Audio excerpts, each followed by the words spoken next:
আসসালামু আলাইকুম।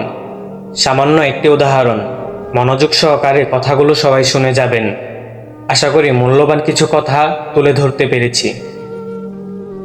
বাজার থেকে একটি ব্লেড কিনে এনে হাতের এবং পায়ের নখগুলো কাটার পর হয়তোবা ওই ব্লেডটি দু একবার ইউজ করা যাবে।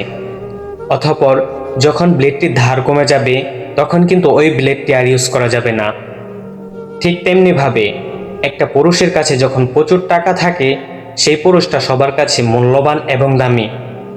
আর যখন একটা পুরুষের কাছে টাকা পয়সা ধন সম্পদ কোনো কিছুই থাকে না, তখন কিন্তু সেই পুরুষটা কারো কাছেই মূল্যবান এবং দামি না। হায়রে মানুষ, দুনিয়ার মানুষগুলো বড়ই স্বার্থপর। স্বার্থের জন্য অনেক কিছুই করতে পারে, আর স্বার্থ ফুরিয়ে গেলে মানুষকে মানুষ মনে করতেও অস্বীকার করে।